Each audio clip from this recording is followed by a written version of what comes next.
अस्सलाम वालेकुम गाइस, कैसे हैं आप सब लोग।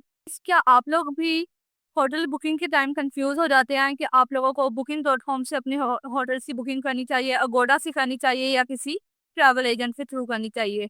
तो इसी चीज़ का सोल्यूशन देने के लिए आज मैं ये वीडियो बना रही हूँ ताकि आप लोगों को अच्छे से आइडिया हो जाए कि तीनों में क्या डिफरेंस है, प्राइस का क्या डिफरेंस आता है। और उसके अलावा अगर आप लोग सिक्योर किस तरह से रहते हैं, पेमेंट जो है वो किस तरह से करते हैं, इन सब चीज़ों के लिए। तो इस तरह से है गाइस, जब आप लोग उम्रा जो अपना प्लान कर रहे होते हो या फिर आप लोग अपना कोई इंटरनेशनल टूर, सिर्फ इंटरनेशनल टूर या उम्रा नहीं, आप डोमेस्टिक टूर भी जब अपना प्लान कर रहे होते हो, तो उस टाइम पे सबसे ज़्यादा जो मेन चीज़ यही होती है, वो हर क्लाइंट को, हर बंदे को यही जो है सबसे ज़्यादा थॉट्स होती हैं कि होटल्स किस तरह के होंगे और हमें सस्ती प्राइस में कौन से होटल्स मिल जाएंगे, किस तरह से सस्ती प्राइस में मिल जाएंगे। तो मैं आज आप लोगों को बताती हूँ, अगर आप लोग booking.com से अपने होटल्स करवाते हो या किसी एजेंट से अपने होटल्स करवाते हो या अगोडा के थ्रू अपने होटल्स करवाते हो, तो तीनों में क्या डिफरेंस आता है। इस तरह से गाइस, अगर आप booking.com से अपने होटल्स करवाते हो ना, तो booking.com जो है वो प्राइजेस थोड़ी ज़्यादा देता है अकॉर्डिंग टू एक ट्रैवल एजेंट के अकॉर्डिंग ना। अब मैं आपको बताती हूँ किस तरह से। एक ट्रैवल एजेंट जो होता है वो कॉन्टैक्ट, उसका जो कॉन्टैक्ट होता है वो या तो डायरेक्ट होटल वालों से होता है या डायरेक्ट उसका कॉन्टैक्ट होता है किसी वेंडर से। अगर कोई एजेंट आपको ऐसा मिल जाता है जिसका कॉन्टैक्ट डायरेक्ट होटल वालों से है, फिर तो आप लोगों को बेस्ट प्राइजेस मिलती हैं, ठीक है। और अगर कोई ऐसा आपको जो है मिलता है एजेंट जिसका कॉन्टैक्ट डायरेक्ट वेंडर से है, फिर वो 2 से 3 जो है चीज़ों से गुज़र के आ रहा होता है, 2 से 3 लोगों से गुज़र के आ रहा होता है। पहले होटल वाले जो प्राइस देते हैं, ठीक है, उसके बाद फिर वो एक वेंडर के पास जाती है, वेंडर अपना कमीशन रखता है, फिर वो एजेंट को देता है, देन एजेंट अपना कमीशन रखता है, फिर वो आप लोगों तक आता है। इस तरह से है। लेकिन अगर कोई एजेंट जिसका कॉन्टैक्ट डायरेक्ट होटल वालों से है, वो सबसे बेस्ट प्राइस देता है, क्योंकि होटल वाले जो है वो अपना मतलब प्राइस देते हैं, ठीक है, फिर वो एजेंट जो है अपना थोड़ा-सा कमीशन रख के आप लोगों को दे देता है। तो वो 2-3 लोगों से गुज़र के नहीं आ रहा होगा, तो वो सबसे ज़्यादा बेस्ट जो है फेयर होता है होटल्स का।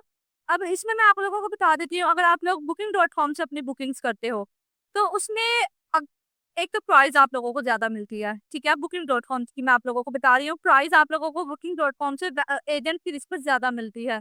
उसमें फिर हाँ, जिस टाइम पे आप लोग booking.com से चेक करते हो ना अपनी होटल कैटेगरी, होटल की बुकिंग जो आप लोग लेना चाह रहे हो, ठीक है? उस टाइम पे उसका फेयर आ रहा होता है बिल्कुल नॉर्मल। मतलब आप लोगों को लग रहा होता है कि जो एक एजेंट है वो ज़्यादा फेयर दे रहा है।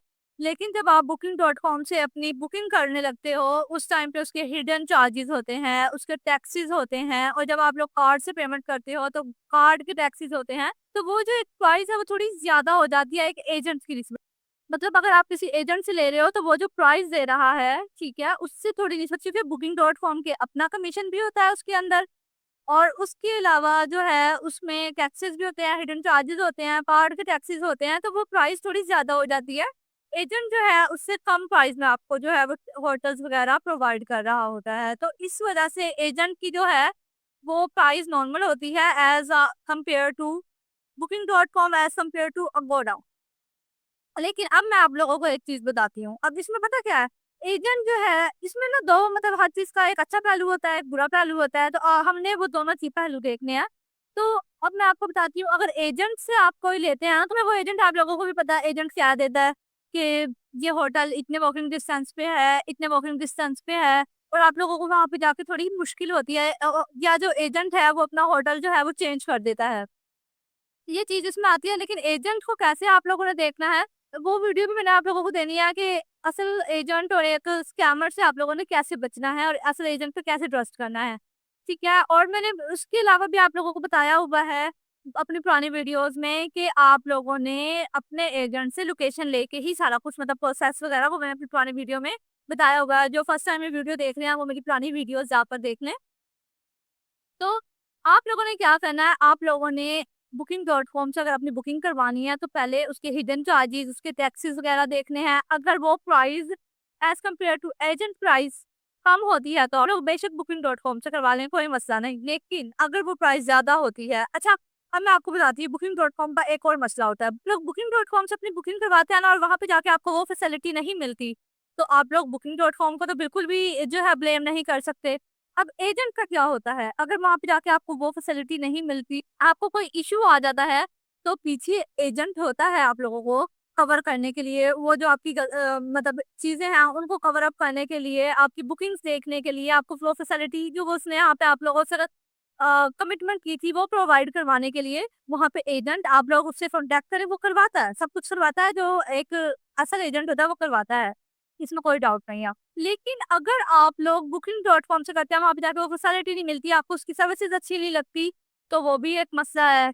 अब उसमें एजेंट का मैं आपको बताती हूँ, कुछ एजेंट्स जो है वो बुकिंग इस तरह से करवाते हैं कि बुकिंग जो है आपकी, अगर आप लोग होटल चेंज करना चाहें होटल भी चेंज हो जाता है, अगर आप लोग पेमेंट्स अपने रिफंड करवाना चाहें तो वो भी हो जाती हैं। लेकिन कुछ एजेंट्स ऐसे होते हैं, जैसे मैं अपनी बात कर लेती हूँ, कुछ मंथ्स ऐसे आते हैं, बिल्कुल कुछ मंथ्स ऐसे आते हैं जिसमें बुकिंग, जैसे दिसंबर रमजान, इनकी बुकिंग नॉन रिफंडेबल होती है, नॉन चेंजेबल होती है, लेकिन कुछ उन मंथ्स में हो भी जाती है, क्योंकि जिन लोगों का कॉन्टैक्ट डायरेक्ट होटल से होता है ना, तो उनका यही सबसे बड़ा मसला होता है कि होटल वाले फिर बाद में जो है आपकी बुकिंग रिफंड नहीं करते, बुकिंग चेंज नहीं करते। हाँ, इसमें आप booking.com से एक ये आप लोगों को बेनिफिट मिल जाता है कि booking.com से आप फ्री कैंसिलेशन भी हो जाती है, कभी-कभी नहीं होती, वो आप लोगों को खुद चेक करना पड़ता है, फ्री कैंसिलेशन भी हो जाती है।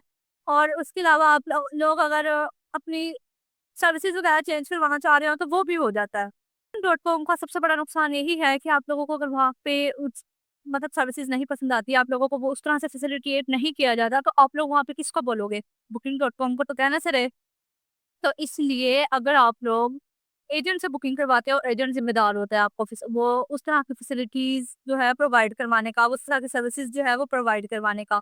लेकिन अगर आप booking.com से करवाते हो तो मैं मतलब ये नहीं कह रही कि booking.com बिल्कुल गलत है, आप लोग काफ़ी जगह पे booking.com भी मतलब सही होता है और काफ़ी जगहों पे एजेंट सही होता है।